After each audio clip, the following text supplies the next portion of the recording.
It's just fan questions. My question today is, which championship reign do you think was the most exciting? And I mean as in which fights that they had during their title reign were the most exciting. For me, every time I have this argument with anyone, or not argument, this discussion with anyone, I can never get past Robbie Lawler. Nearly all his fights when he was champion were just blockbusters. So I'm interested to know, what do you think? Well, I like that answer. I also like Chris Weidman, by example. I think Demetrius Johnson is something to be proud of. Look, one thing that those three guys have in common that a lot of other champions didn't have in common, once you become the champion, you're now trying to defend something instead of win something. And that's a little more psychological, but the matches get a little bit more strategic and they get a little bit more drawn out. It's also a great way to lose some rounds, or it's a way to keep a championship but not be as fun and entertaining to watch. So I like your example. I like Robbie Lawler. I like my examples. Demetrius Johnson was constantly growing. I mean, right when you thought he was a striker, he's taking you down and submitting you. Right when you think he's going to submit you, he was just constantly mixing it up. And, one thing about that, Chris Weidman as well, it looked as though they were going out there and trying to win championships as opposed to defend them. Uncle Chael, Mike here from Strong Island, New York again. And my question for you today is, do you think Amanda Nunes would ever consider dropping to 125 pounds to face Valentina Shevchenko to become the first ever champ? Do you think she can make the weight? And if so, who do you think wins that matchup? This video is sponsored by NordVPN. I have been using NordVPN for the past few years because it allows me to safely browse the internet without being traced. Guys, I travel a lot. NordVPN protects my data when I'm on a public Wi-Fi. It even allows me to watch Netflix when I'm overseas without any restrictions. That's pretty cool. And if you want to know what a VPN does, let me tell you quickly how it works. When you connect to the internet, your ISP can log everything you do online. They may even hand over your browsing history to advertisers or to government agencies. NordVPN allows and uses a military-grade encryption. This is going to hide your location. It's going to hide your IP address. It's going to encrypt all of your data, whether you're sending it or receiving it. So no one is ever going to know your browsing history. They're never going to share your personal information with anyone. If you guys want to try this for yourself, and I suggest you do, if you do anything online, please use the promo code Sonnen at nordvpn.org. You're going to save 70% off, plus get 1 month free. So here's the thing on Amanda, and I've got to personalize this, I've got to meet her twice. And one was just out on the streets randomly, and another one was she came up to set on ESPN after she had a victory over the Iron Lady. But these were my 2 exchanges with her. And I was able to take a lot away, even from these brief, collectively 10 minutes of time. And that is, as much of a star as Amanda is, as great of an athlete as Amanda is, as decorated and accomplished as Amanda is, there's one person that doesn't know any of those things to be true, and her name is Amanda. She is extremely down to earth. She is very much comes to this from a competitive standpoint where she is trying to grab hardware. She's trying to grab titles. She's trying to walk out there and do some heavy lifting and see how much she can accomplish. That is something that most athletes go into sport believing and pursuing and having an interest and a goal to do. They also generally lose that over a period of time. They generally, as soon as they climb that mountain one time, they pull the rope up behind them so nobody else can climb up. They take opportunities away. They become jerks. They start hanging out in different crowds. They get different coaches. There's a lot that goes to it that you will see. Rinse and repeat, put the tape in reverse, hit play, and over again. It gets very redundant and boring. I must share with you, I'm basing this all around 10, but they were 10 private and meaningful minutes. And I was face to face with a very humble competitor. So when you talk about 125 pounds, I don't know that I would like her to do that aside from the accomplishment. I think she has found her weight class, and I think there's something very relevant about that. I think that Daniel Cormier, in recent memory, by example, has proven to us how important it is to find your weight class and compete in that class. How well he does at heavyweight, I think, is just where he needs to be. By example, I believe she has found her weight class of 135 pounds and then going up to 145 pounds. It would be a question mark of how she would respond at 125 pounds and why we have every reason to believe that would be successful. It is a little bit of a question mark of how many risks do you want to take and how many risks do you need to take to leave a legacy behind, to set records that are unlikely to ever be beaten. And if she was the first ever champ, she would have a record that could never be beaten because it would be the first. There was something very cool to that. But how much is fair to ask of her? If you want to get her and the Bullet together, go back a few years because they already fought. And if it has to be for the belt, then she has to go down. But if you just want to see that match and we can all call it good and just be fair sports, then move the Bullet on up. How much do we want to ask of Amanda just because she's a willful participant that will say yes? Hey, Uncle Chael, it's Andrew from Pennsylvania. Enjoy the content. Thank you. Keep it up. I just have a quick question. I'm really excited for this fight that's going to come up between McGregor and Cerrone. I think that either man can get it done. I think it happened at different times for different reasons. For example, I think Conor can get it done first round with his left hand because Cerrone's a slow starter. I also think Cerrone can get it done because I think he can weather the storm and maybe tire out Conor and get him in the championship rounds via submission or a head kick knockout. I just want to know what your opinions are and what you think is about to happen in this fight. I like your assessment in that for Conor to win this fight, he needs to stick that left hand. I fully agree with you. He needs to hurt Cowboy. He needs to hurt him early and often and get him out of there. And history says that that's true. Now, Conor, should he know he's going into a long, drawn-out contest, does have ways to extend his energy and steal rounds. He's a very, very smart fighter, but largely, particularly with the layoff, I do agree with you. It's about Conor and his left hand. There's a couple of ways to deal with the left hand. Look, Conor is lightning fast, and that speed and accuracy is what equals the power. When Conor can get to the target, which is your face and your chin and your head, that's a problem when it's with a cross. And in this case, his cross hand is his left. But here's the deal that you don't take into consideration. Yeah, I agree. Donald Cerrone is not lightning fast. He's not slow by any means. He's not lightning fast. That is a deficit that he will have to go into this fight with. But when you go into a deficit such as that, there's a couple of things you can do. One, you can just circle away from the power. Other thing you can do, and this is a rare belief, but you can circle in to the power. Just watch for it.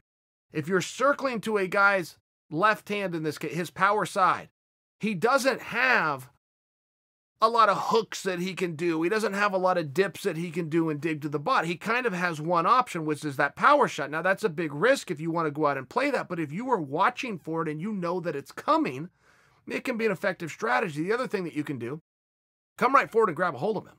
Take a little of his steam off, drag some of his energy out. The one thing you can't do is stand in front of him or go backwards, and so many guys do that with Conor. Conor just has a way to mesmerize you with some of his movements, and you end up standing in front of him, or you end up backing up.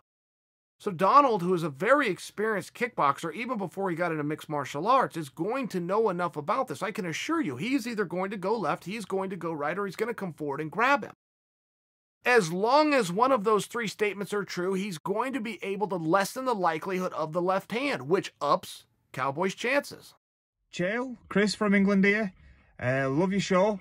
And my question to you is, will Conor McGregor turn up late to the press conference against Cowboy? Cowboy has admitted to perhaps not coping with pressure so well. So will Conor use it as a mind game? Equally, if he was to arrive on time, as he never does, would it show that Khabib had possibly humbled him? Keep up the great work. Oh, yes, of course Conor's showing up late. Yeah, he'll definitely be there, but yes, he will be late. Look, Conor's living the gimmick. He's going to show up late. He's either going to look like $1 million in a $10,000 suit, or he's going to look like a homeless guy in a $4 tank top. It's going to be one of the two, and it's going to be great. He'll probably bring out some whiskey with him. I doubt that he'll drink any, but he'll have the bottle. Conor's going to do it all. The Conor show is about to begin, and I think he is going to do it from a different approach.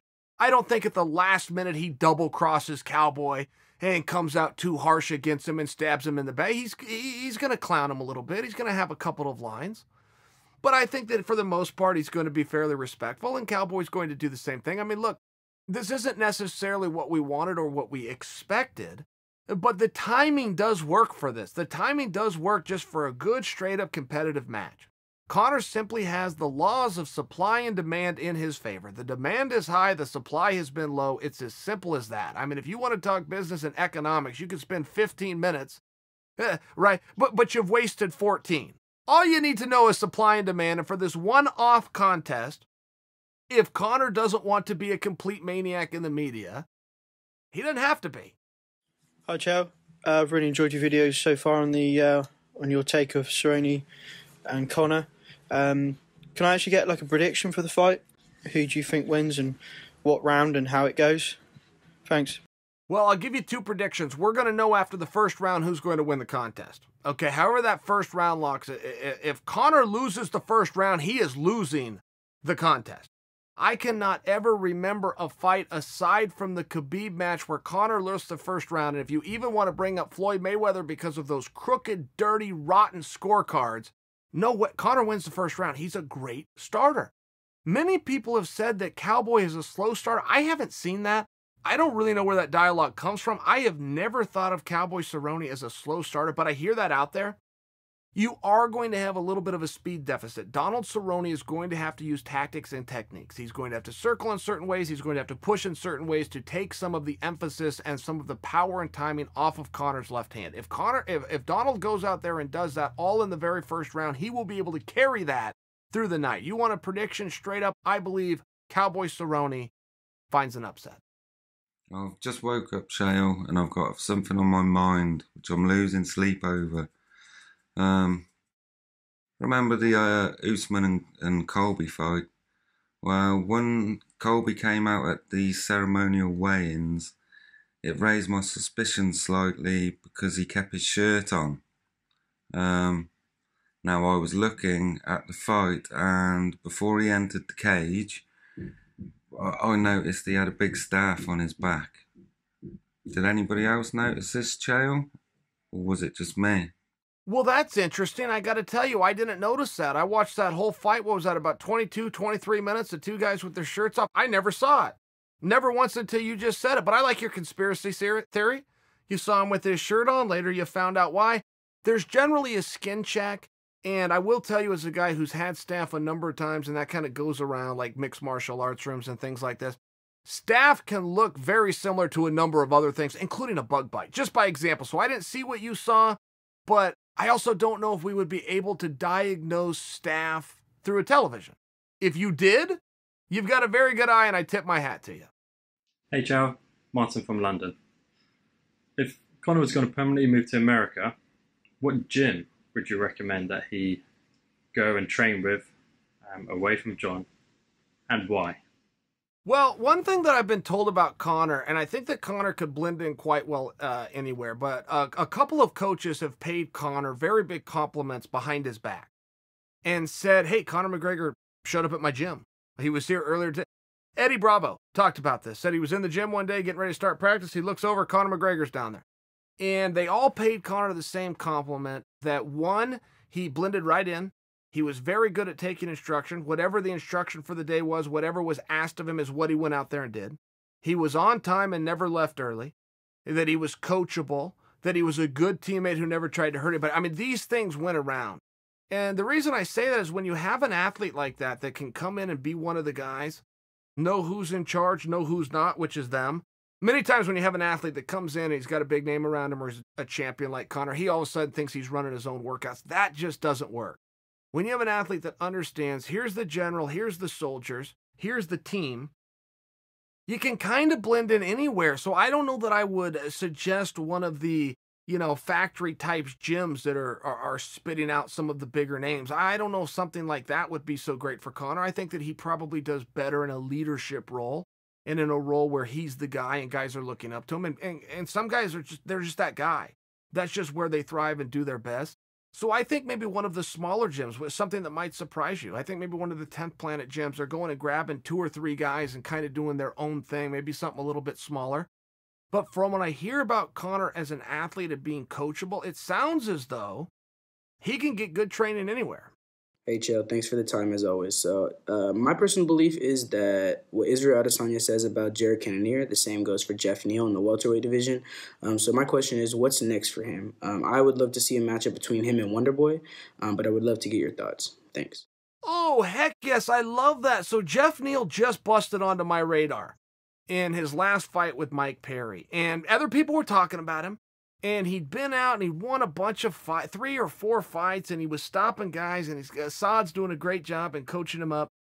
But he just wasn't on my radar. I just hadn't seen him yet. I'd heard people talk about, but I wasn't that familiar with him. He was a good-looking athlete. I mean, he had a good stride. He had a good reach. He had a good broad back where he's got some muscles and he's still got some filling out to do as he matures and gets a little bit older. I mean, he was a good-looking athlete. He had speed, he had timing, he had footwork. Mike Perry's not an easy night out for anybody. You're in there with Perry, you're in a dogfight. And him going out and be able to get Perry out of there in a quick manner, I think that opened a lot of guys' eyes. And when you talk about what's next for Neal, you know, he's not on the cusp of a title shot in terms of right now, in 2020. By the end of 2020, right, we're having a totally different conversation. Two wins away, we're having a totally different conversation. That'd be as quickly as, you know, by August or September. But who's next for him and who's fun? Look, I think there's a lot of really good options. I mean, I'll tell you one that might surprise you a little bit, but I don't know what T. Wood's up to right now. There seems to be a mandate calling for Woodley against Leon Edwards, and no other conversation is opening up or happening. And I don't know that I agree with it. I like Leon versus T. Wood. I've even heard that that was done and that was going to happen. Then it seemed like that got pulled back a little. I've never been clear on that. But one thing I am clear on is T. Wood could float around to 5 or 6 different guys and all be interesting and compelling fights. I've never been a believer in the dialogue that his next opponent has to be Leon Edwards. The end, we're done, no other conversation. I think that there's a number of guys, and I think, to your point specific, I think Jeff Neal is one of them. Hey, Chael, what's going on? We're big fans of your show, and I just got a quick question for you. Do you think that when Dana White, when Joe Rogan, Bruce Buffer, when Big John, really the ones that build the sport, with not to mention the fighters, of course, but those iconic characters, when they leave the sport, that it will lose much of its interest and its magic in a way? And what can the new owners of the UFC do to prevent it? No, I'll tell you, that dialogue has been around for 20 years, and we've just never seen it. And there's been a couple of dips. I can remember there was a time when Randy Couture was the main event, or Tito Ortiz was the main event, and they used to alternate back and forth. But if it wasn't one of them, there was nobody else to grab the baton and go with it. And then Randy retired, and Tino left to go to the WFA, and everything. Oh my gosh. It's all over. All the stars are gone, and within weeks, there was a star created by the name of Andrei Arlovsky, who was headlining arenas and selling out shows in the heavyweight division. And a little bit of marketing was done, and they brought in some pit bulls and some fancy lighting, some good photographs, and a mouthpiece with some fangs, but it happened very quickly, and it worked. The experiment worked. Oh, all the while, they were then bringing up a light heavyweight who finally got his time in the spotlight by the name of Chuck Liddell. And I'm going back a meaningful period of time, but that never continues to happen. And then eventually we lived through a Conor Ronda era.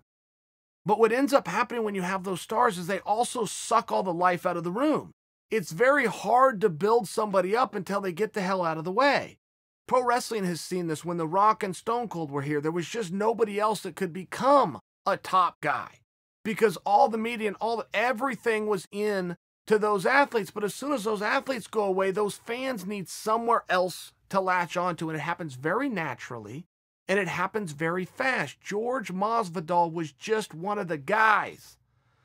64 days ago, he became the biggest star in the sport. Israel Adesanya wasn't even under contract. He just sold 57,000 tickets live.